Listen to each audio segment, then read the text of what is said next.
Hey, it's me, that email that's been sitting in your inbox for quite some time that you marked as unread that you're definitely going to reply to soon, right? Definitely, right? Look, I know the reply is awkward and you don't know exactly what you should say in this email. So if you need some motivation to get through this overdue reply, why don't you pop on an episode of this podcast? Before I continue my first ever journey through the Harry Potter series, just a few quick announcements. First, I'm excited to announce that Season 2 of Meddling Adults, one of the other podcasts that I work on, just launched, and the show is back with a vengeance for solving more children's mysteries and raising more money for charity. The season has been off to a great start. We had Robin and Bayana from Wizard Team on the first episode. There will be more guests that have been on Potterless on that show as well. If you haven't listened to it, I'm very biased, but I think you're going to love it. It's got a lot of the same nostalgia vibes and children's book dunking on that make Potterless what it is, and it's just a fun time, and we raise money for charity along the way. So if you want to listen to the show, just search Meddling Adults wherever you listen to your podcasts, or go to our website, meddlingadults.com. Second, I'm very happy to say that Potterless a couple weeks ago passed 50 million downloads, which is ridiculous. Thank you all so much for listening to the show, for telling your friends about the show, for posting about the show on social media. I cannot stress enough how important word of mouth is for a podcast's growth. So the fact that many of you have told other people to listen to the show, and then they told other people to listen to the show, and so on and so on and so on. So much of where I am is because of what you have done, and I am forever grateful to you for helping Potterless be what it is and reach the audience that it has. And 50 million downloads is something that I never could have dreamed of when I started the show, and I'm just excited to see where we can keep going. But that is so awesome, and I just want to thank all of you so much for listening to the show and sharing the show and just helping me achieve my dreams, man. This is just some cool stuff. Thank you all. Thank you, thank you, thank you, thank you, thank you. Speaking of thank yous, I want to thank our newest members of our team over at patreon.com/Potterless who are helping to keep the show going. So shout out to Allie Langridge, Bex Sherwood, Tess Gillanders, Champion the Dog, Sarah Christine, Leanne Kenny, and someone that made their name You Better Come to Switzerland on tour. I'd love to. I've never been to Switzerland. Let's make it happen. A name correction for Acacia Raffle. Shout out to Abby Rauch, Kylie Sue, and Rivka, who all upgraded their pledges. And a huge shout out to our newest producer level patrons, Nosh Sanadiki, Brett Clausen, and Hunter Gordon. They joined the ranks of Vicky, Christine, Aaron, Clown, Marchismo, Samantha, Juan, Rosemary, Marie, Lisa, Romina, Audra, Eleanor, Nikita, Ali, Sarah, Rachel, Zachary, Orchid, Vivian the Owl, Moster, Alex, John, Noel, Brandon, Claire, Rory, Veronica, Lotta, Noah, Tracy, Colleen, Jennifer, Justin, Jacob, Maya, Mark, Polly, Zena, Harlan, Noelia, Nikki, Kine, Amanda, Kafir, Sarah, Marta, Maya, Flor, Siri, Georgia, Skyla, Edel, Professor Threat, Ellie, Michael, Kelly, Carrie, Connie, Jen, Nedry, Will, Samantha, Aurora, Marcos, Marique, Ashton, Brittany, Phelan, the Meadows family, Jenny, Heather, Brianna, Kevin, Lori, Chrissy, Jarl, Peta, Sophie, Jen, and Callahan, Leah, Melissa, Bella, Melanie, Becca, Rees, Adam, Joseph, Lily's mom, T-Run, Madison, Tonks, Sabrina, Sophia, Farzan, Melanie, Matt, Okamahime, Boney Pony, Kelsey, Rike, Taylor, Rochelle, Megan, Alicia, Riley, Laurel, Rossanne, Erica, Miranda, Landon, Kendra, Callista, Kendra, Natanya, Yogan, Darcy, Sandra, Craig, Andren, Steve, Leor, Julia, Demi, Michelle, Callista, Lovekesh, Jennifer, Crystal, Henrique, Jeremy, Delkis, Katrina, Jerica, Casey, Megan, Zat, Jack, Sophia, Dane, Rochelle, Kirsty, Robin, Chick, Mermaid, Daddykins, Aaron, Not My Daughter, Upiacha, Laria, Lori, Gregory, Krista, Kawkaw, Nina, Ribbon, Brittany, it's definitely Ludo, Bagman, Ravenclaw, Gavin, Ashley, Grant, Aaliyah, Jack, Serenity, Emily, Haley, Sabrina, Malfoy, Sean, Jenny, Laura, Ella, Eileen, Annette, Kirsten, Steamed Nuggets, and Can't I Butter? Who never, when they're making eggs for breakfast, think, wow, these eggs are taking a long time to cook, only to realize they never turned on the stove. If you want to be like one of these amazing patrons and get access to director's commentary, bonus episodes, exclusive live streams, exclusive merch, and more,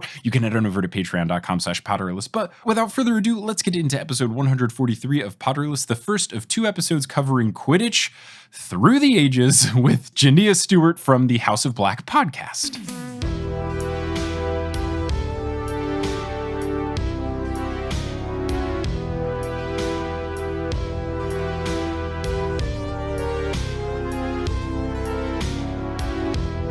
Hello, Internet, and welcome back to another episode of Potterless, the tale of a 28-year-old man who never read the Harry Potter series as a kid. He read them as an adult, and unfortunately, along the way, he had to learn about Quidditch. My name is Mike Schubert. I'm that grown man, and I'm here joined today, the most illustrious host of the House of Black podcast. It's Jania Stewart, who jokingly told me to introduce her as that, but I'm sticking with it.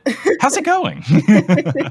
I am very happy to be here and excited and obsessed with this podcast. I actually got to as far as Order of the Phoenix before I was like, wait, I have to stop because I'm going to hear about Sirius dying and it's going to hurt. Oh no, too real.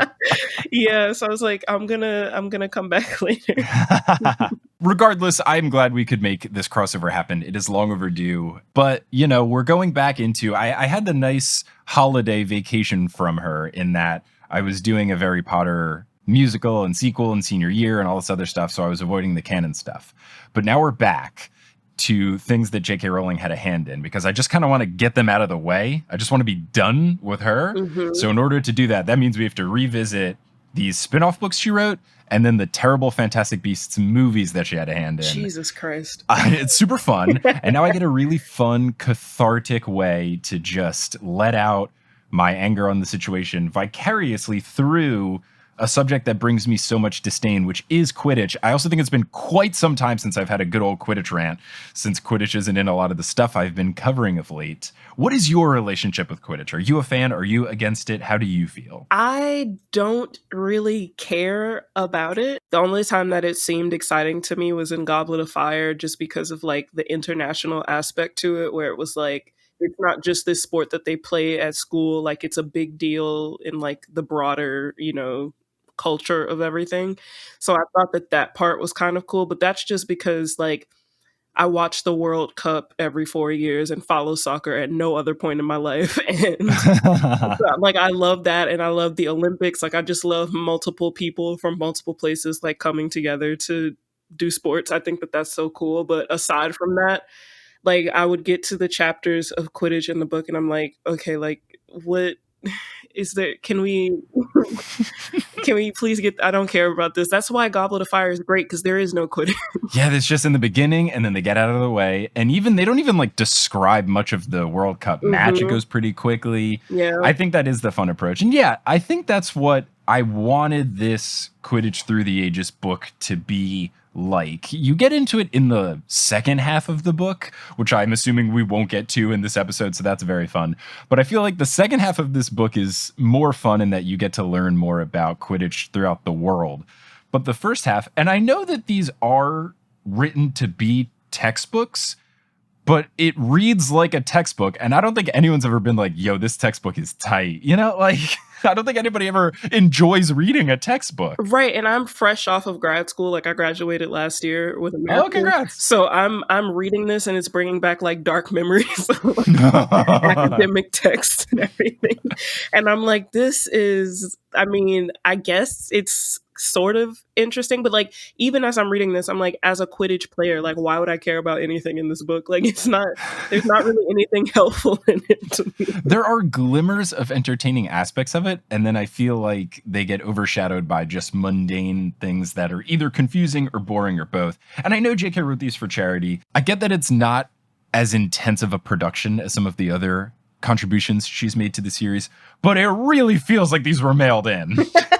It's like, oh, you want me to write something? Let me just throw something together. Let me just throw some stuff together. It'll be about Quidditch. A lot of it won't make sense with what I've already established. It'll contradict things that are already happening in the book. But yeah, it'll be fun. People will love it. Yay! Right. And I'm like, okay, if there was any subject, that I would want to read a book on in the Harry Potter universe, like I'm into transfiguration. It's giving me physics. It's giving me biology. I want to know more about that. What are the rules? Right. That sounds fun. And there was like this one part in the Quidditch Through the Ages about someone getting turned into a bat and having like the brain of a bat. And I was like, that's cool. I want more things about whatever this is. But it's just like Quidditch. Like, I just don't care. I don't dislike it, but it's just not even, it doesn't even register for me. Like, I'm just so indifferent to it. For sure. Well, let's get into the book that you're indifferent towards and I dislike, but here it's where we're at. And that's the best we're going to do here for Quidditch Through the Ages by Kennelworthy Wisp. So this book, like the other books in the Hogwarts Library series, have the fun, very confusing lore / kayfabe / canon / whatever you want to call it, where these books are written by J.K. Rowling, but they are written in quotation marks by the author because they are like an in-universe textbook. But then they are adapted into a way where they are sold to Muggles, but then altered so that Muggles think they're fiction. But then also the book still mentions that it's a fundraiser for charity. So you have this introduction, this foreword by Dumbledore that tries to explain all of this, and it made my brain turn into a liquid mush. It was awful. I was like, I really didn't need this. This could have been at the back of the book, to be honest. I can understand trying to do a cute way of establishing what is happening because it is a bit confusing here.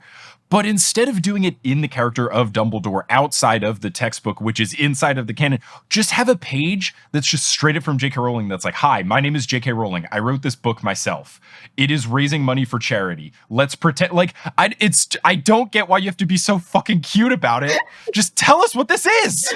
Just explain what is happening in a clear way. Explain it to me like I'm 5. Please. So that's all of this. And that's the whole foreword. But let's get into the actual meat and potatoes of the book, which begins with chapter 1, which is called The Evolution of the Flying Broomstick. It opens with talking about how wizards can't fly without aid. So you can't just straight up fly like you're Superman. You can levitate, but you still need some sort of object to make you actually fly. They do mention animagi, but then, as you talked about earlier, they briefly mention people getting transformed into bats. But then, when they do so, they have bat brains? So do these people ever turn back? When you're an animagus, does your brain change? This seemingly innocuous sentence made me have so many questions. So I think I may have an answer here. Okay, cool, sweet. So I think when you're an animagi, you turn into an animal on purpose and you work towards it. But the word that was used in the bat sentence was transfigured into a bat. So it kind of made me think about like all those weird experiments in the book where they try to turn like a rat into a cup or something. Like they try to turn a bird into like a mouse or something like that. So I think when it's like a transfiguration, then like you have no kind of sense of self, I guess. But if you're an animagi, maybe you do, because like I remember in the books, like Sirius was saying like he has his mind as a dog, but he has more dog-like aspects in his mind, I guess, when he's in dog form. Oh yeah. So yeah, maybe that's what it is, but still I hate it. I also hate that they were like, the wizards in the West wanted to use broomsticks, unlike their brethren in the East who use flying carpets. I was like, flying? Do you have any idea how big the East is? Why would everyone there be using flying fucking carpets? Yeah, the book tries to do this cute thing where they try to establish Quidditch is part of the reason as to why Muggles have this stereotype of, witches fly on brooms and stuff. I was confused a bit about the whole flying carpet thing, because at first it does feel weird that they're like, those fucking idiots with the flying carpets. I don't understand why. Yes, brooms is clearly so much better. The idea of both terrifies me. I mean, at least with a carpet, I feel like I have more space to just kind of like spread out maybe, but like, I don't like the idea of either of these. And I think it's so strange that wizards can essentially like teleport places, but flying is where they draw the line and they absolutely cannot do that, but they can teleport from place to place. Like, I was just like, you mean to tell me after like thousands and thousands of years that you guys can do this thing, but you can't do this other thing? Like,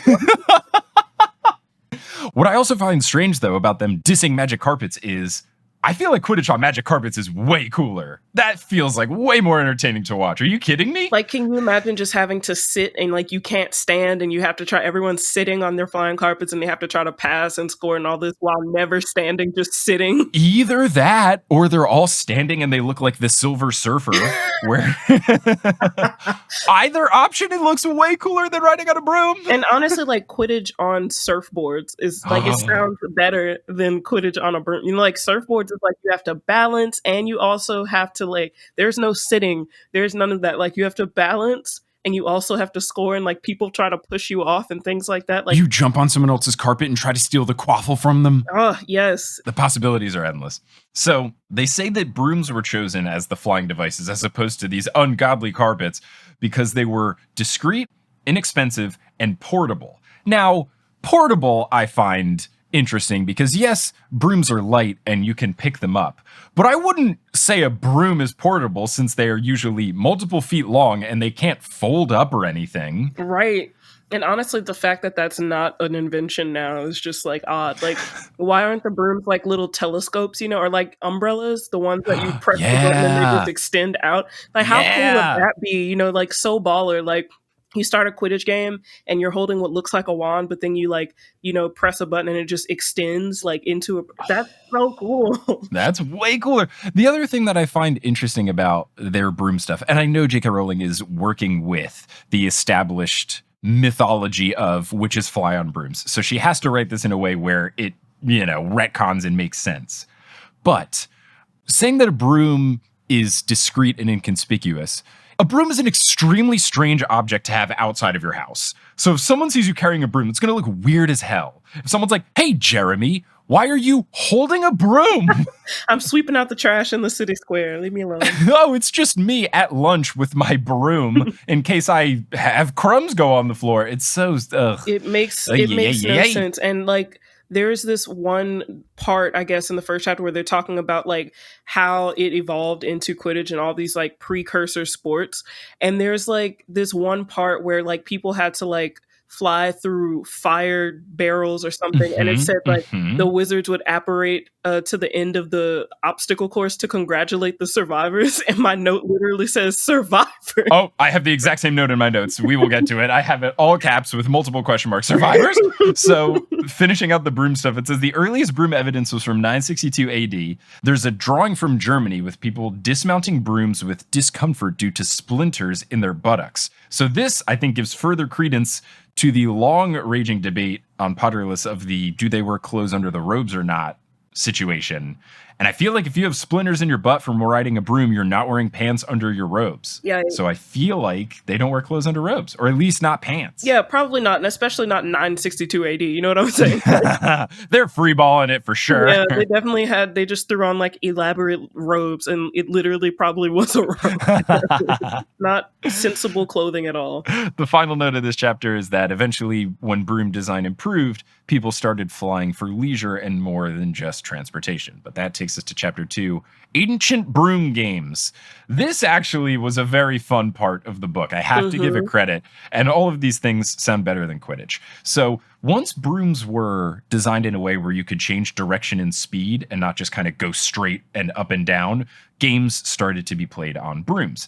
And the earliest of which is, as you mentioned, the annual broom race of Sweden, which dates back to the 10th century. Wizards fly 300 miles from Kopparberg to Arjeplog.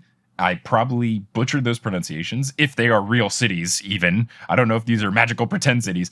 But now what happened is people gather in Kopparberg to cheer on the starters, and then they apparate to Arjeplog to, as you said, quote, congratulate the survivors. And I wrote, survivors? Like, it says it's just a race. I know that marathons and stuff are very hard, and this is basically a broom marathon, but people don't usually die when they're just running very far, so I would hope...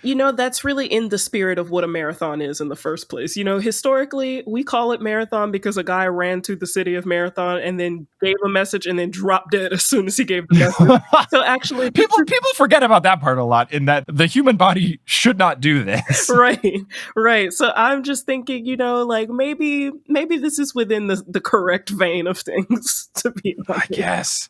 The only thing I could think is like if the other racers are really rough with each other along the race, and it's not just like a normal race where usually in a marathon it is not encouraged to beat up your competitors, but maybe in this one it is. Yeah, and I mean, I just really admire the spirit of not giving a fuck that these wizards had. Like, they were totally willing to engage in games that would more than likely, almost certainly, result in their death or serious injury. And I love it. I love that spirit. I think it's fascinating. I love the lack of self-preservation. Honestly, it extends to all of wizardry. You see it in these sports here. And even in this book, there's multiple things where they're like, yeah, some people died, but then a lot of people started dying, so then they stopped it. It's the same thing with the Triwizard tournaments. Like, yeah, they died, but that was so long ago. Let's do it again. Yeah, it'll work. This time we'll be fine. And they're children, so it's even better. Yeah, I mean, hey, they haven't lived that long, so, is it really that bad? So then the book just lists these other flying games that existed, and they all are incredible. So the first one is Stitch Stock. It is a German game where there is a 20-foot high pole topped with an inflated dragon bladder, and the Bladder Guardian, this is his official name, the Bladder Guardian is tied to this pole with a 10-foot rope so that they can't fly more than 10 feet away from this inflated bladder. Players then try to fly towards the bladder and puncture it with the sharpened ends of their broom tips, and the Guardian can use their wand to defend it, which seems very overpowered, but it is one versus everybody. The game ends if the bladder is punctured, or if all attackers have been hexed, or if the Guardian faints from exhaustion. My note here is literally, what the fuck? I think that's all there is to be said. So we move on to Eigengyne, which is an Irish game. A player takes the gallbladder of a goat. Already, we've had 2 bladders, and there are more bladders throughout this book. We've hit our max bladder capacity here. Absolutely. The player takes the gallbladder of a goat and speeds through a series of burning barrels that are placed on top of stilts. The gallbladder is to be thrown through the final barrel. Whoever does so fastest without catching fire is the winner. Wonderful. Great. Love a sport where not only is there fire present, but if you get caught in the fire, in addition to the danger of getting burned, you also lose. Just adding insult to fire-related injury. There is also a game called Creathocian. It's Scottish. I don't know if this is an actual Scottish word or could be pronounced better. Knowing the Scottish and the English and their penchant for putting a bunch of extra letters in really simple words is probably like cron or something. Crothin, but we just threw in 12 other consonants. So this Scottish game has players wearing cauldrons strapped to their heads. Already ridiculous. I'm already on board. At the sound of a horn or a drum, up to 100 rocks that were hovering above the ground begin to fall towards the earth. Players try to catch as many of these rocks as possible. And this game was made illegal because there were, quote, many fatalities. I would imagine so. Yeah.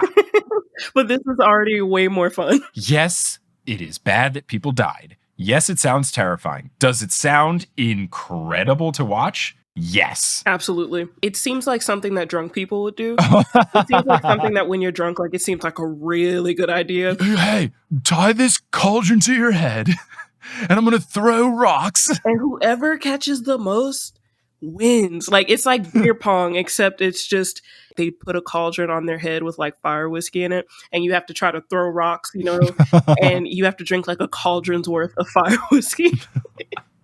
Like that sounds really fun. I'm down. Yeah. Oh gosh. I mean, Scottish kind of makes sense. It feels like the most Scottish game of all of this in that it is the most ridiculous, but I'm on board. Same. So we then move on to a game that also sounds incredibly interesting called Shunt Bumps. Now, a lot of these other games in the book have pretty lengthy descriptions, paragraphs long, about how the game works. Shunt Bumps, this is literally the only things they say about it. I'm reading verbatim from the book. Shunt Bumps was popular in Devon, England. This was a crude form of jousting, the sole aim being to knock as many other players as possible off their brooms, the last person remaining on their broom winning. That's it. That is all they wrote. This is clearly the best thing. We finally have wizard jousting, and they wrote 2 sentences about it? Like, honestly, like, I'm just imagining, like, wizard jousting being, like, an early Hogwarts sport, you know? Like, I feel in my spirit, like, definitely, you know, like, Godric Gryffindor and Salazar Slytherin were definitely, like, jousting, and maybe Slytherin lost, and that's why he left. Like, I keep waiting for, like, some book about the founders to come out, only for us to find out that Salazar Slytherin left the school for, like, some really petty reason. Like, he left to go to the local village, but he got blocked by a snowstorm and, like, died before he could come back or something. Like, just some really ridiculous reason, and wizard jousting sounds like in line with what I would think. I think it's fantastic. I also think that this is a better solution to dueling. If you keep wizard jousting around, this seems like a much less harmful way to settle disputes and is more fun to watch too. I agree. And I also think that, like, thinking about, like, Chamber of Secrets and how they had, like, that wizarding duel, whatever the fuck that was. Why would you make 12-year-olds do that? Because Hogwarts is a poorly run school. It's just the most poorly run institution possible. Needs to be shut down. Everyone needs to be fired except for, like, 2 people. Like, I need an overhaul. You know, maybe Umbridge had some points in that no one was getting teacher observations before she got there. Nobody was trying to do anything remotely bureaucratic in this school before she got there. It's just everything's bad. The Board of Governors is just out there to try to spite people that they don't like instead of, you know, make the school safe. It's just poorly run all the way to the top. Yeah, I mean, just thinking like Draco and Harry doing wizard jousting, like how many problems could that solve? They probably would have been friends so much faster if they could just get the animosity out of the way. Yeah, and then we could get a Knight's Tale, but wizards. So a Wizard's Tale, and boom, now we have Heath Ledger as a wonderful dreamboat wizard. All good things. The final sport that they talk about is Swivenhodge, which is from Herefordshire, which I did have to Google, and it is a small town in England. It says that in this game, players sit backwards on brooms and they bat an inflated bladder, again, back and forth across a hedge with the brush ends of the brooms. The first to miss gives the opponent a point, and first to 50 wins. So I guess this is just like more complicated wizard tennis. Yeah, it's giving me like part tennis, part baseball. Yeah, because more swinging. And also part like the floor is lava. Yeah. Now, how is that not a thing? You mean to tell me they played early Quidditch in all these wild scenarios and nobody ever thought, let's play Quidditch over lava? Like, come on. Quidditch in a volcano? Yes, I bet the Hawaiian witches and wizards, their Quidditch games are probably like elite. Like, it's probably like, Rainbow Road levels of Quidditch. Like, absolutely wild. I can imagine the Hawaiians playing Quidditch, and then the first World Cup, there's people from all over the world meeting, and these people who play in volcanoes come and they meet the other people and they just ask, you play on top of grass? You mean there's no stakes? Oh gosh. So we move to chapter 3, which is the game from Quidditch Marsh. So this is the first true history of how Quidditch actually came to be. As a word. Which is what saddens me most about this chapter is that we learn that Quidditch probably came from the location in which it was played, Queerditch, especially because in one of the parts, one of the pieces of evidence that they have is a written letter, and Quidditch is spelled with a KW. So I saw something on Tumblr that was saying, oh, the name of Quidditch is actually really clever because it's a combination of the balls in Quidditch, Quaffle, Bludger, and Snitch. And you put those all together, and that makes Quidditch. Now, that would be a very cool name thing, but it makes me think, J.K. Rowling did not think of it because she has an entire chapter of this book that disproves that. I really feel for the people on Tumblr because the amount of headcanons that I've seen on Tumblr are just miles beyond anything J.K. Rowling could ever conceive and far more intriguing. The stuff that people come up with, I think, is very impressive. I think too many people give her credit for stuff that she just kind of picked and then people read between the lines of. Absolutely. She's like the MCU in that way. And she never would admit to these things. She'd be like, oh yeah, I thought of it the whole time. Nagini's been a snake for 20 years. That whole crap. So we know these beginnings from the diary writings of a woman named Gertie Kettle.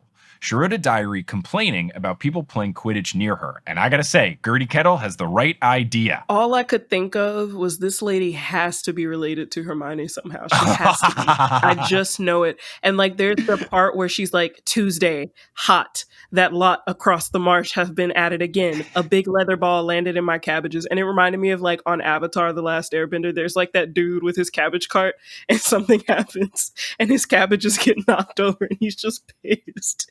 And I'm like, yes, that's what I'm getting. I'm getting Hermione. I'm getting the Cabbage Man from Avatar. Like, it's just like pointless rubbish. And I'm like, yes, this is Hermione.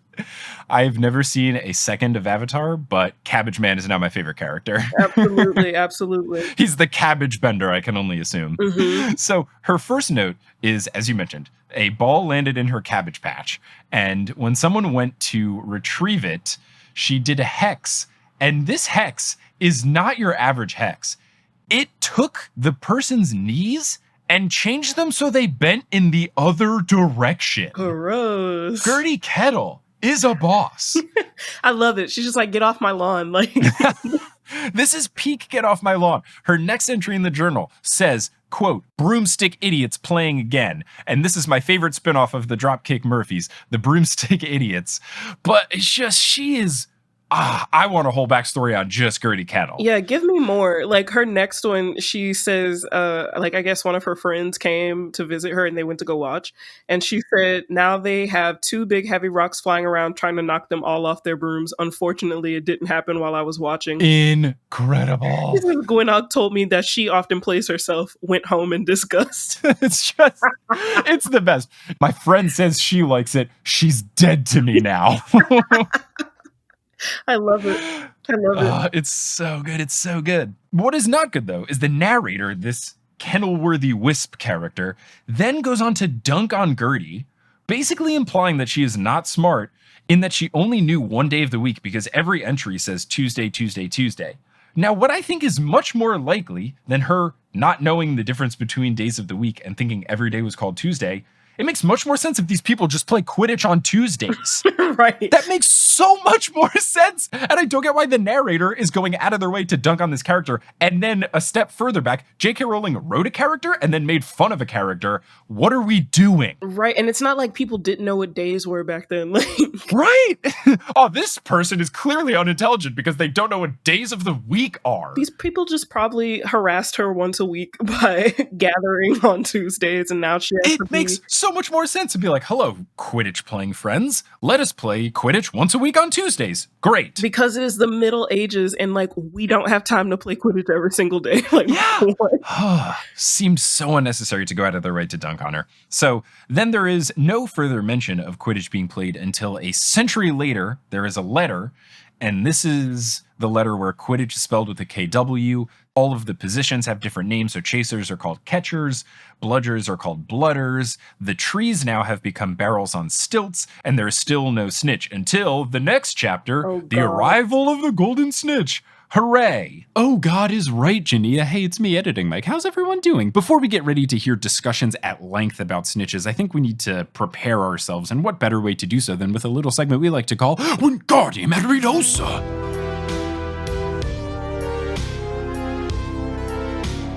Today's episode of Potterless is brought to you by Fubo TV. Let's say hypothetically that you are me, Mike Schubert. You don't have cable because you're not an old person, but you would like some of the benefits of cable. For you, personally, it's watching live sports because the NBA playoffs are on. For your wife, Kelly, it's watching The Bachelor live and not having to wait for it to come out on Hulu the next day. What is something that could solve both of these problems? Fubo TV. Fubo TV is how you should be watching TV. You can get everything you want all in one place for less than the cost of cable. It brings you over 100 channels, cloud DVR, and no hidden fees. You can stream your shows on your TV or any other smart device. I have a smart TV, and you just get the Fubo app for it, and it is very, very simple. You can rewind, you can go forward, you can DVR stuff all from the remote. It is very simple. I have enjoyed this process, and I've never owned cable before. Fubo TV has the major broadcasting cable networks, so you can find all of your shows, including live sports and news. So with Fubo TV, you'll never miss your favorite primetime shows, whether that's This Is Us, which we don't watch, The Bachelor, which Kelly very religiously watches, and The Masked Singer, which my parents absolutely love. And there's no risk to try it all out. You get full access to Fubo TV for 7 days for free, because as a Potterless listener, you can get that 7-day free trial and 15% off your first month by going to FuboTV.com/Potterless. There are no contracts and you can cancel at any time. So go to FuboTV.com/Potterless for 15% off your first month and a free trial. That's FuboTV.com/Potterless to get that 7-day free trial and 15% off your first month and watch either the NBA playoffs or The Bachelor or both today. Today's episode of Potterless is also brought to you by Stitch Fix. Let's say hypothetically that you are me, Mike Schubert, and fall is approaching. It is officially fall, at least according to the calendar, but also according to the temperatures where you live. This whole week, it's been in the 60s and 70s, and it's going to be like that going forward, which is really nice. But this also means I need pants. I need a sweater. I've been wearing shorts all the time. I need some new stuff. Where can you get new clothes? Stitch Fix. Stitch Fix is a personal styling company that brings the world of fashion and style directly to you. It's a completely different and fun way to find clothes that you will love that are all about you every time. All you got to do is go to stitchfix.com/Potterless. You set up your profile where you answer questions about the way you like your clothes to look and fit and feel and how much you like to pay for them, and then they send you a personalized box directly to your door. You can also specify in this box if you're looking for particular items, because you can write a note that a real human being will read, and you can be like, hey, I don't have pants. I need some pants. Could you send me pants? And then they'll send you pants. You pay a $20 styling fee for each fix, but that's credited towards anything you keep. So as long as you keep something, you're looking pretty good, and you can schedule these fixes to come at any time. You don't have to have them come to you regularly, but you can if you want to, and shipping, returns, and exchanges are easy and free, which is the best part about online shopping. I'm glad Stitch Fix does that. I hate having to pay for stuff when I return it. To get started today, just go to stitchfix.com/Potterless and you will get 25% off when you keep everything in your fix. That's stitchfix.com/Potterless for 25% off when you keep everything in your fix. So go to stitchfix.com/Potterless, fill out that profile, leave a little note, say exactly what you want so that your box is perfect. Then you'll want to keep everything, and when you do, you'll save 25% and you'll have some fresh new clothes for fall today. And finally, today's episode of Potterless is brought to you by BetterHelp. Let's say hypothetically that you are me, Mike Schubert, and you've got a lot on your plate, from working on Potterless to bringing in Adam as the new co-host of Horse, to working on the new season of your show Meddling Adults, to just being a good husband for your wife Kelly. You've got a lot going on just in work stuff, but also in life stuff. And maybe you want to talk to someone about all of this so that you feel okay. Who could you talk to? A licensed therapist with BetterHelp. BetterHelp assesses your needs and matches you with your own licensed professional therapist. You can start communicating with this therapist in under 48 hours, and it's not self-help, it's not a crisis line, it is professional counseling done securely online. They have a broad range of expertise, which is great because it might not be available to you locally, and then you can also do it from the comfort and the safety of your own home rather than going to an in-person therapist, having to sit in an awkward waiting room, etc. Your therapist will give you timely and thoughtful responses, and you can schedule weekly video or phone sessions, whatever works best for you. BetterHelp is committed to facilitating great therapeutic matches, so they make it easy and free of charge to change counselors if needed. And it's more affordable than traditional offline counseling, and financial aid is available if you need it. If you want to hear some reviews about what people are saying, people who are using BetterHelp, you can go to betterhelp.com/reviews. And BetterHelp just wants you to start living a happier life today. So if you go to betterhelp.com/Potterless, that's BetterHelp, HELP.com/Potterless, you can join the over 1 million people taking charge of their mental health with the help of an experienced professional. And as a Potterless listener, you will get 10% off your first month. So that is betterhelp.com/Potterless. Get 10% off your first month. Start talking with a therapist and let them know how you're feeling about your work life and your life and trying to find that nice, good balance today. And just when you think I couldn't dislike the Snitch anymore, we also learned that the origins of the Golden Snitch involve endangered animals. Oh God, this chapter, I was infuriated. I was so pissed. It's so ridiculous. J.K. Rowling is writing this book to say Quidditch is this fun thing I wrote in the books. I'm going to make a textbook about it being fun.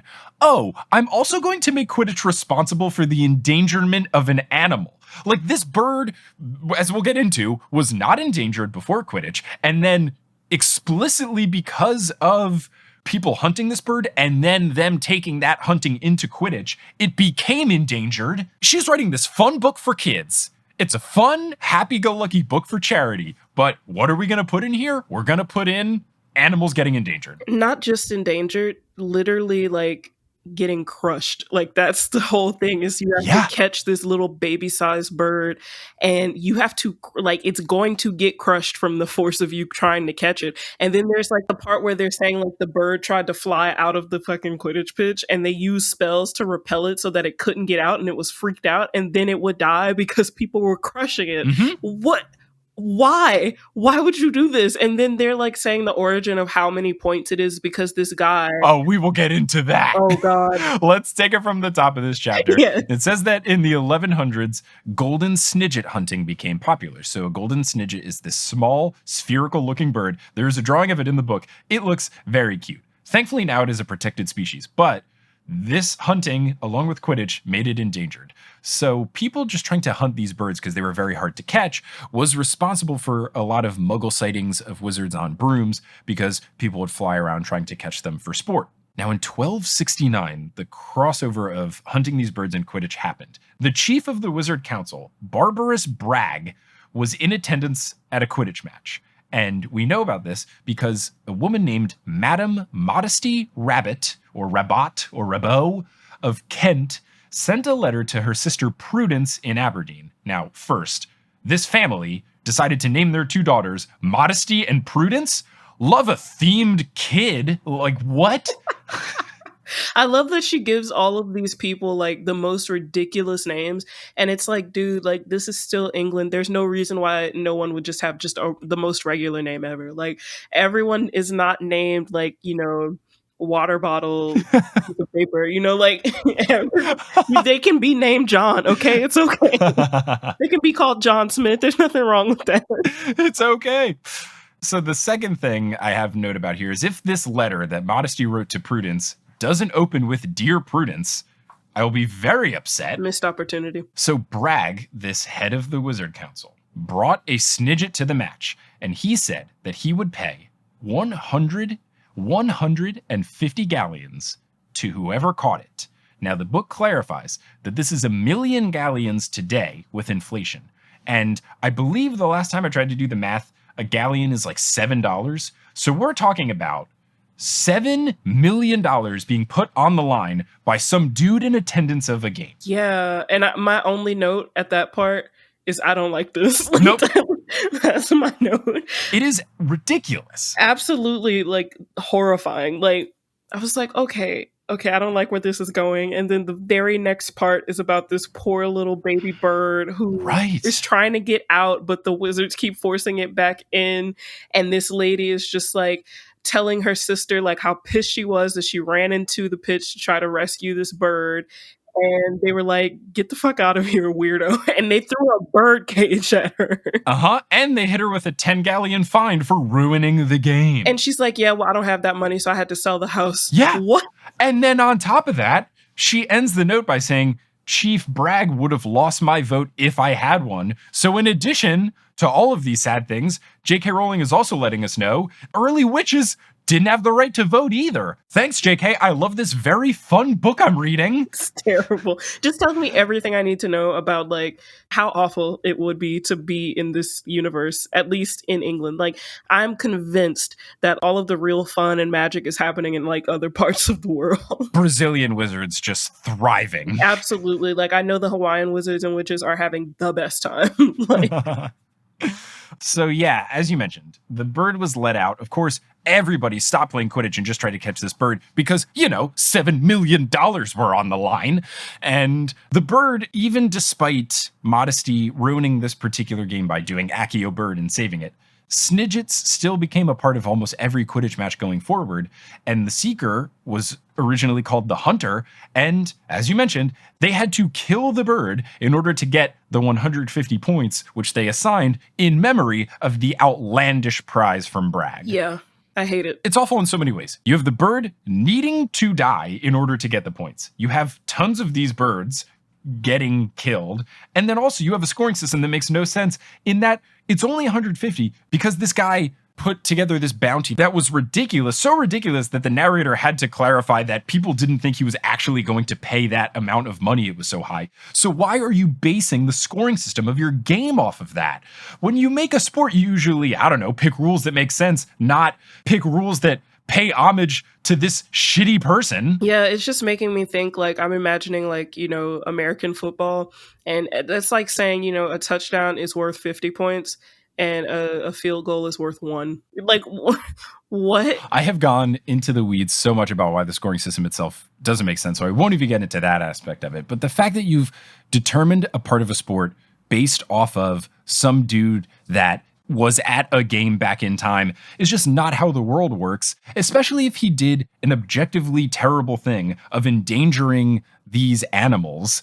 Like if someone was playing basketball and they tweaked a rule when someone invented the 3-point line, they were like, yeah, but if an Asian guy makes a 3-pointer, it's worth only 1 point because fuck them. You're not gonna be like, well, the guy who invented it, yeah, he was a big racist, but we got to pay homage to him. Like, why are you paying homage to this person that was clearly very bad? So bad, in fact, that the government has to step in and protect these birds. And then I'm like, okay, but why would you still use, like, actually, I don't know why I'm asking why, because this is all very British. This is all a very British thing to do. Hunt down all these animals until they're practically extinct, and then still keep processes that are in honoring really problematic and awful things and act like it's not bad at all. That's a very British thing to do. So I actually don't know why I'm shocked by that. I shouldn't be. It's not surprising. It's really not surprising. I will let all of the British listeners direct their tweets towards you and not to me. Yes.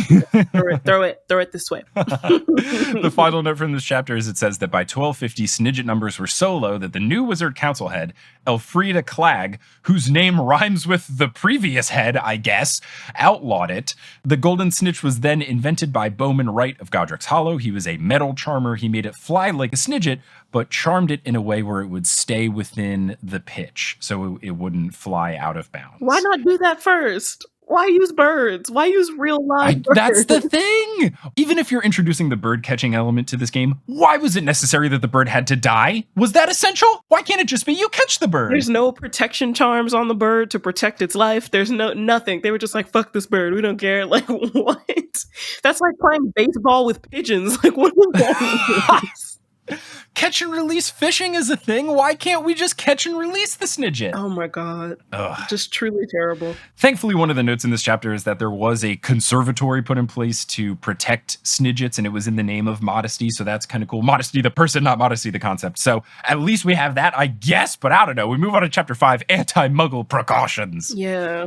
I was expecting, expecting is a strong word, but I was hoping for more on this, just because like one of the things that I think is just so interesting is just like the broader idea of like how the hell do witches and wizards have their own culture and society apart from muggles, I guess, and like how does it never seem to overlap?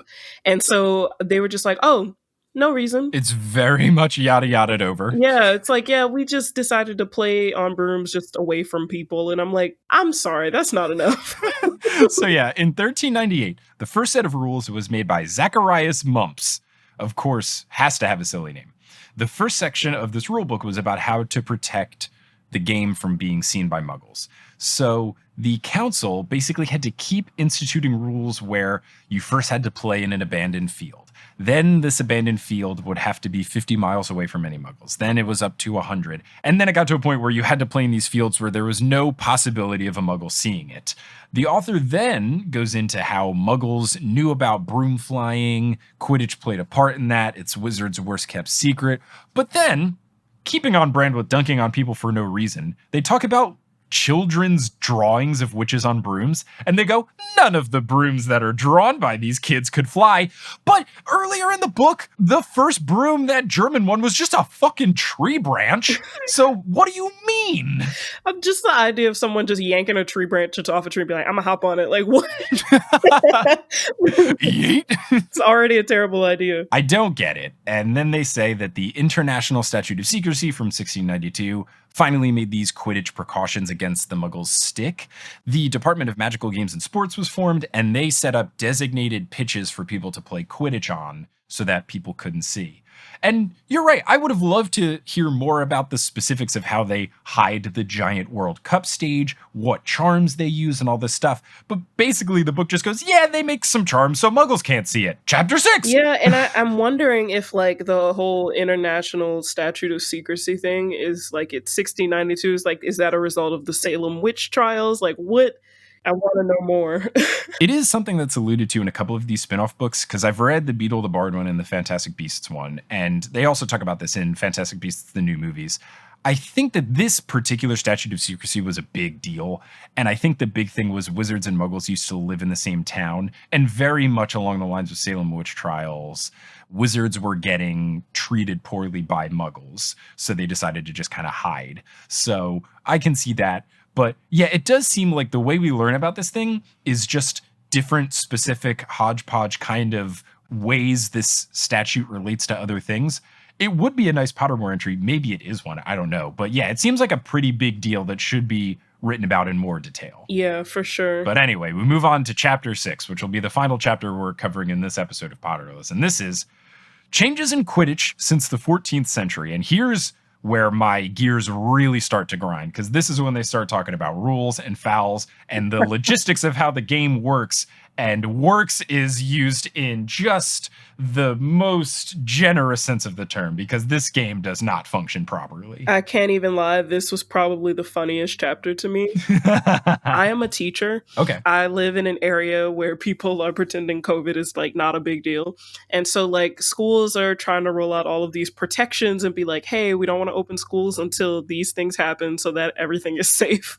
And like there's like the parts where the people who are trying to make the rules of Quidditch like more fair and more safe just keep getting shit thrown at them and people telling them how terrible they are and harassing them, and I'm just like, it's so close to home right now. It was strangely way too close to home, because you're right, they have little newspaper clippings in this chapter where people get upset about rule changes. And when I first read this book a while ago, I thought it was funny, especially as someone that is a big fan of basketball. When people change rules or things happen, you get these basketball purists that complain, oh, this isn't how it used to be, and I'm so upset. And that is something I found funny. But yeah, this time around, when people complain about stuff, you're right, it hit way too close to, I can't wear a mask.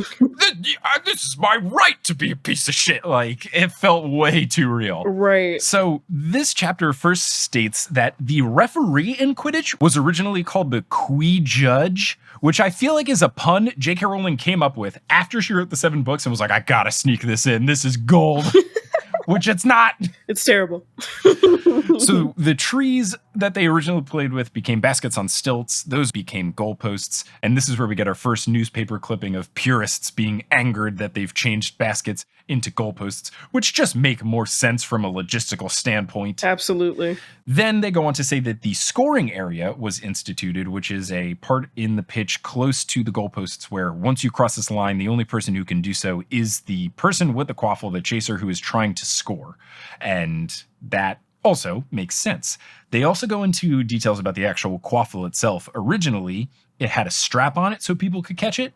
Then it had finger holes in it, which does not make sense and has big bowling ball vibes. And then it eventually became a smooth ball with a charm that makes it kind of grapple to someone's hand, a catching charm of sorts. Yet again, why was this not a thing at first? I don't want to believe that the early witches and wizards were just like this not smart, but like it just seems like a thing that you would just do, is make sure that you charm it to do whatever. It's almost like the early witches and wizards like barely used any kind of magic at all. Right. Like never. They never use it, because I mean they use a dragon bladder or go chase dragons or something like that, but we don't ever actually really see them using magic like for things that would be helpful and make things less inconvenient. So it's absurd. So then there is something in this book that I find very confusing. It states that the quaffle was changed to be the color scarlet after there was a particularly muddy game of Quidditch where all of the mud that got onto the quaffle made it look like the ground. Unless I am misreading this, why did they decide to make the ball look more like the ground? Wouldn't they want to make it a color that stands out more? Like how a tennis ball is yellow because the court is green and how a baseball is white, etc.? that really would make way more sense. I was just confused, and I was just like, they're really not doing a good job of like using their magic to just be great. Like, I'm almost certain the Muggles actually would have come up with better ways to play Quidditch. They probably would have. I mean, look at every sport. Most balls are designed in a way where they're easy to see. A basketball is bright orange. Softballs are bright yellow. There's so many different things you can do. Yeah, I agree. So then we actually get something that is smart. They added a charm onto the quaffle where it would sink more slowly than normal due to gravity, because wizards got annoyed with having to keep flying down to get the ball after they threw it through the goalposts. So that is actually pretty smart, surprisingly. I think that is super smart, but also it's just like, I don't know, why not just make the quaffles to the point where they don't fall in the first place? Maybe they hover instead of falling. Yeah, I can see why it would need to fall when you are just passing it normally over the course of the game, because gravity makes sense and then defense makes more sense too. But at the very least, you could charm the goalposts to, if the quaffle goes through it, maybe the quaffle just teleports to the middle of the pitch, because that's where it resets anyway. You are a wizard, so you can do this. I'm not asking that much. Yeah, all I'm getting from this book is like, we have magic and we don't use it for anything. We use it for really ridiculous things that don't even matter. We could have used magic for this thing, but instead we went with this other, more complicated choice. That makes all of our lives so much harder. So then the book says originally bludgers were rocks, and that had to change once people started inventing beater bats that were so powerful that they started breaking the rocks. And they do have a note here, which I think is a very fun visual, is that people would break the rocks, so then it would just be piles of gravel flying around chasing people, which I think is very fun, and it reminds me of if you ever see those big mess of bugs, like when it's a bunch of gnats flying together and stuff. Yeah. Like a big old bug orgy, and you kind of run through them when you're just going for a run or a walk. It made me think like that, but with gravel chasing me while I play Quidditch. I thought it was fun. I think that sounds way more fun than just like a massive rock. It's more like annoying than it is unsafe. It feels like the more logical way to play the game, because they would be annoying and distracting, but not, break people's arms and stuff. Right. So then the quote unquote evolution, I guess, of the bludger is that it became a steel ball and then a lead ball, which was too soft. So now it is a 10-inch diameter iron ball, which I did not realize how big and heavy and painful the bludgers really are. But a 10-inch diameter iron ball, that sucks. Yeah, I mean, I'm just imagining like a bowling ball that can fly. Pretty That's much. made of iron. I mean, I've played enough sports where if you get kicked with a soccer ball, which is leather and air, that hurts a lot. So imagine getting hit by a 10-inch diameter iron ball. As a kid, and kids are playing with this in school. I get that it's supposed to knock people off of brooms, but why did we settle on giant iron ball? Yeah, I'm not understanding at all. It's ridiculous. And I mean, you would think that by the time like Harry is in school that like they would be made of some kind of like plastic carbonate or something like that. Yeah, at least the kids would be playing with some sort of material that makes more sense. Something softer, at least for the kids. Yeah, they're like, no, we had to play with iron balls, so you have to do that too. If you don't die, good luck. You deserve to graduate.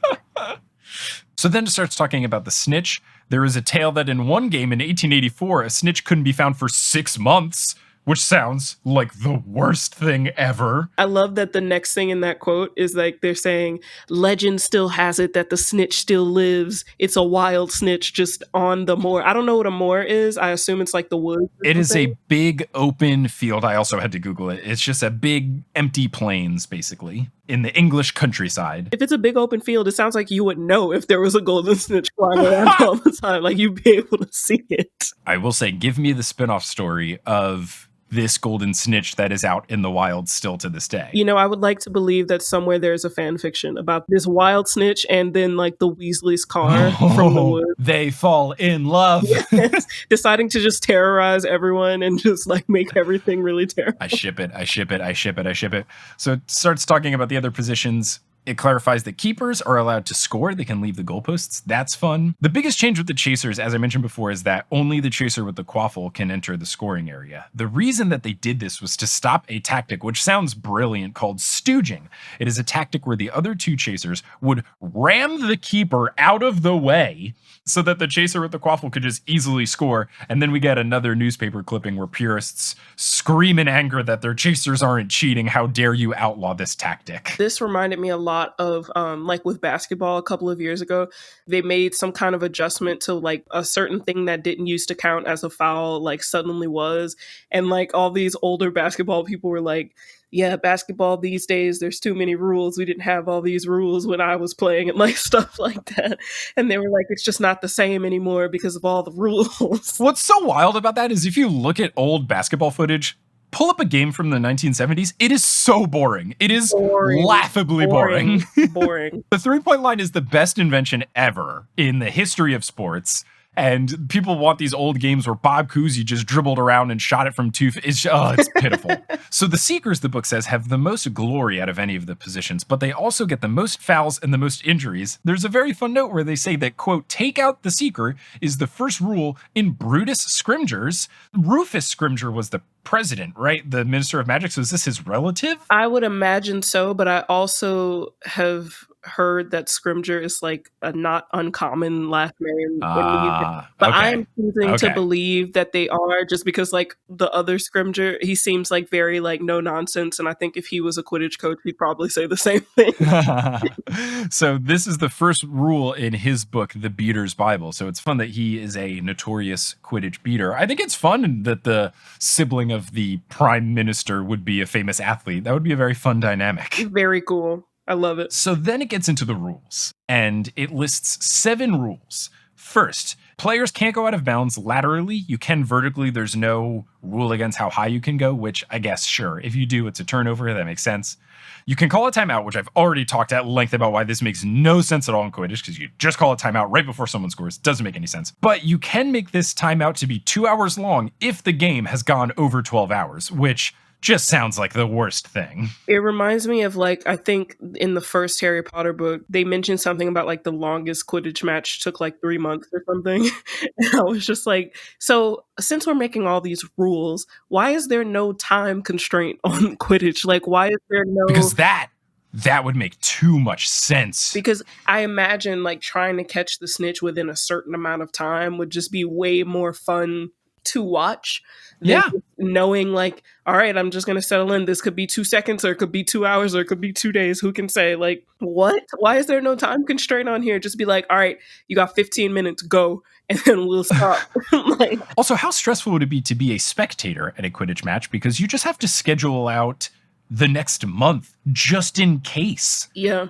When I go to a basketball game, yes, overtime can happen, but usually I can know it's going to take about 2.5 to 3 hours. But if I go to a Quidditch match, I have no idea how long I'm going to be there for. Do I pack food, a change of clothes, a pillow, a sleeping bag? What do I bring? And that's the other thing is like, what do the spectators do in that situation? Like, can they leave and come back? Like, right. How does that work? Do they have like little cots that appear so you can just like fall asleep during the game? Like, what exactly is happening in case of these long, extended, really inefficient Quidditch matches? Because they even say that like if there's an injury, there's no substitution of players. That doesn't make any sense. Like every other sport has people who sit on the bench and they sub people out. Like, and Quidditch is just like, good luck, don't die. You might be here for a couple months. Who can say? It's just ridiculous. And also on the flip side, what if you paid a bunch of money to go to the World Cup final and then someone catches the snitch in 45 seconds? I'd be pissed. You've dropped thousands of galleons for a minute of entertainment. But I mean, it's a lot like boxing in that way. Because I guess, yeah, you could just knock out in the first round. Yeah, there's been like a couple of fights like this year and last year, I think, where like someone lost within like the first 2 minutes and people have paid like $99 on cable to watch the game. At the very least, you do get a bunch of other boxing matches, like the previous card stuff. But yeah, still, it does have a lot of analogies to that. So the other rules are about penalty shots, fouls, about you're allowed to grab the quaffle and steal from someone, but you can't grab someone's body part. So basically like a reach-in foul in basketball.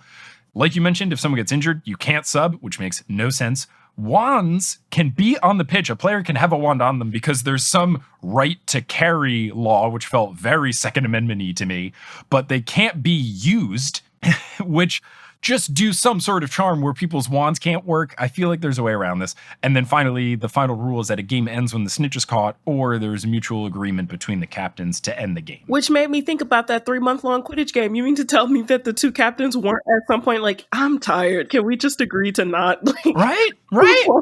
I don't get it. There's that part where they say that there are, when they're talking about fouls, that they're saying there's like 700 Quidditch fouls that are listed and all of them happened in one game. Yep. So fouls, 700 are listed.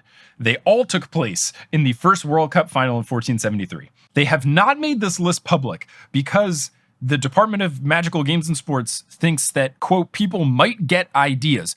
That is ridiculous. How are people going to learn how to play your sport if they don't know the fucking rules? It is the most absurd thing I've ever heard. It's also weird because it's like, okay, just because you had the list of fouls, like there had to have been people who wrote like other historical documents. Like you can't just hide the documents. Yeah. And then he goes on like the very next line. He's like, of the remaining 10% of all the fouls, most of these wouldn't occur to the dirtiest player, like setting a fire to opponent's broom tail, attacking an opponent's broom with a club, and attacking an opponent with an axe. And my note, all I could put was an axe. Like, how are you carrying that around? It's just ridiculous that the notion of they might get ideas, these rules say things you can't do.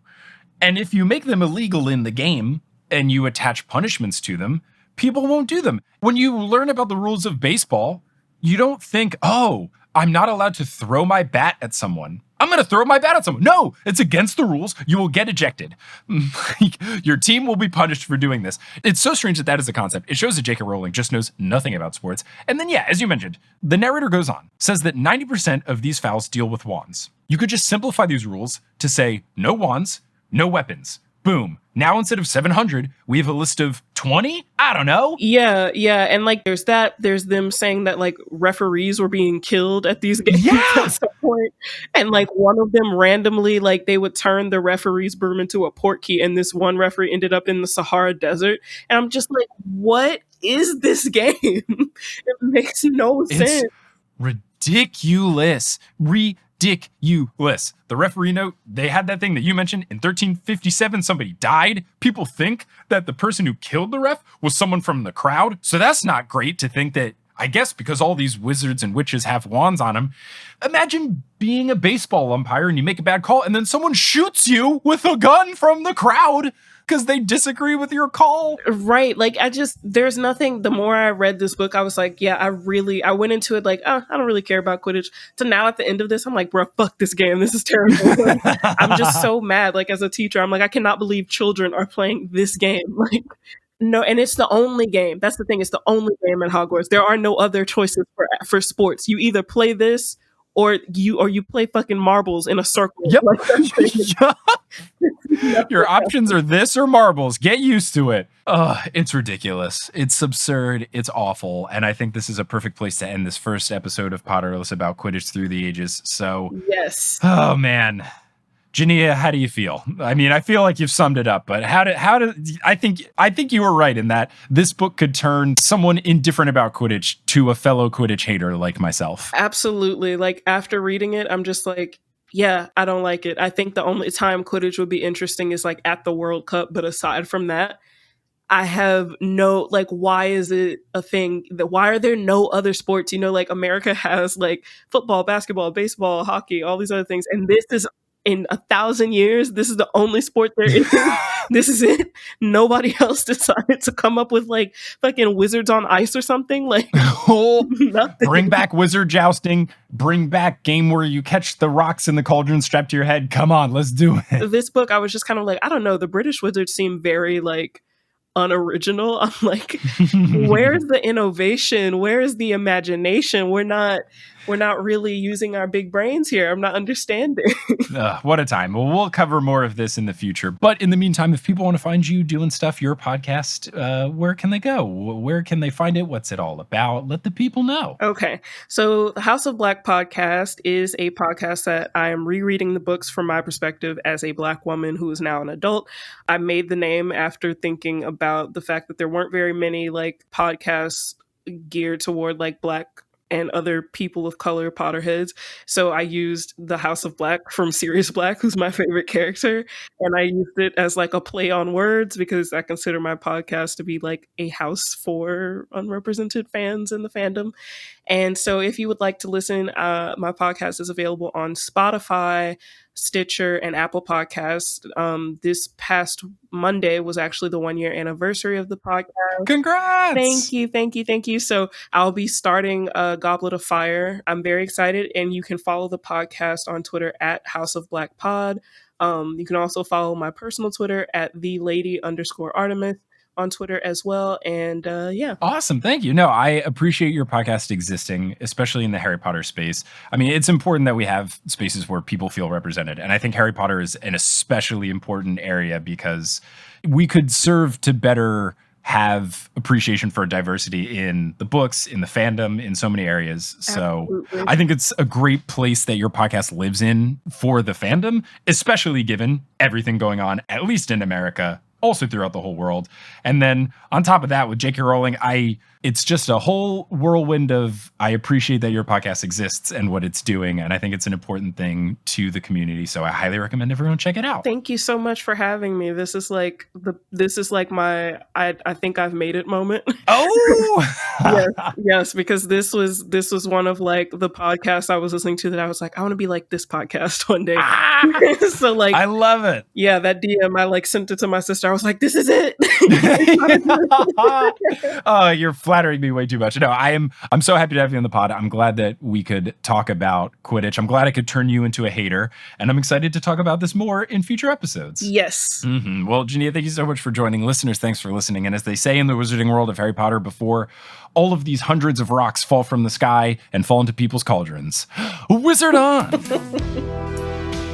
Hey, do you want to rep Potterless and / or your other favorite Multitude shows with merchandise, both physical and digital? Well, you are in luck, because if you go to multitude.production/merch, you can get just that. Our newest Potterless item is the Can't I Potter mug, which people have finally started getting. It is out of pre-orders, it is out of shipping. People are actually getting them and using them, and they've sent me photos, and they're so absolutely gorgeous. If you want a Can't I Potter mug and more, you can head on over to multitude.production/merch. Potterless is created by Mike Schubert, it is hosted by Mike Schubert, it is edited by Mike Schubert, it is produced by Mike Schubert, as well as Vicky Garcia, Christine, Aaron Johnson, Klaus Lopu, Marchismo, Samantha Rose, Juan Sanfeliu, Rosemary Dodge, Maria Lisa C. Keen, Romina Rivadeneira, Audra, Eleanor Curlin, Nikita Power, Ali Madsen, Sarah Nink, Rachel Guthrie, Zachary Pulido, Orchid Grower, Vivian the Owl, Moster, Alex Consulver, John Cocker, Noel Basolet, Brandon Pickens, Claire Spencer, Rory Collier, Veronica Bertova, Lotta Bertova, Noah, Tracy Toya, Colleen, Jennifer Marklew, Justin Montero, Jacob Parrish, Maya Gray, Mark Body, Polly Burridge, Zena Rosnowski, Harlan Haskins, Noelia, Nikki Harris, Kine, Amanda Alford, Kafir Shaltiel, Sarah Shatter, Marta Morrison, Maya, Floor Sake, K, Siri Scaros for Georgia Davis, Skylar Lily, Edel Ryan, Professor Threat, Ellie Hoskov-Chova, Michael David Yordi, Kelly Otilio, Kerry Crumpler, Connie Beankowski, Jen Went, Nedry OS, Will Huser, Samantha Lentz, Aurora Fruhoff, Marco Cepeda, Marie Krieger, Ashton Gabrielson, Brittany Gutierrez, Phelan, the Meadows family, Ginny from the Block, Heather Langeal, Brianna Cusimano, Kevin Stewart, Lori McDonald, Chrissy Tiu, Charles Fiven, Peter McGrath, Sophie Duda, Jen and Rose Dab, Callahan and Darris, Leah Reed, Melissa Rob, Bella Barlack, Melanie Demi, Becca Spry, Reese Dignan, Adam Graham, Joseph Torp, Lily's mom, T-Run Money, Madison, Don't Call Me an Infidora, Sabrina Balsiger, Sophia Loves Pigs, Farzan Jarabat, Melanie DeGrave, Matt Barger, Okamahime, Boney Pony, Kelsey Gillespie, Rike Mangor Jensen, Taylor Payne, Rachel Mobbs, Megan Moon, Alicia Chapman, Riley Kiddes, Laurel Happy, Rossanne Batamana, Eric Butler, Miranda, Landon Schwausch, Kendra Hertz, Natanya Page, Yogan Shanley, Darcy Alexander Harrison, Sandra Rose, Craig McRoberts, Andren Kaufman, Steve Trelaw, Leo Nachum, Julia Buzak, Demi Lynn, Michelle Spurgeon, Callista Delano, Lavkesh Longer, Jennifer Terzian, Crystal Pollard, Henrique Wolf, Jeremy Elmore, Delkis, Katrina Smith, Jerica Law, Casey Canales, Megan Stempen, Zat, Jack Skitzes, Sophia Lyon, Dane Nemcher, Rochelle Unatmaz, Kirsty, Robin Garcia, Chick Parm, Mermaid and her Daddykins, Aaron Ugas, Not My Daughter You Biatch, Ilaria Vicentin, Lori, Gregory Hughes, Crystal Lee, Caw Mother Feathers, Nina Jazalek, Ribbon Monstrosity, Brittany Harper, It's Definitely Ludo Bagman, Ashley Sommers, Grant Sohn, Your Friendly Neighborhood Ravenclaw, Gavin Miller, Aaliyah Eltar Shobi, Jack Parr, Serenity Allen, Emily Quinlan, Haley Hastings, Sabrina Casanova, Malfoy You Little Shit, Sean Allen, Jenny Browers, Laura, Ella Levy, Eileen Gazesh, Annette Pipitone, Kirsten R. Cunningham, Ann Peltzer, Nosh Sonadiki, Brett Clausen, Hunter Gordon, Steamed Nuggets, and Can't I Potter? Web design by Kelly Schubert, and the music is by Bettina Campamanes. If you want to find us on social media, you can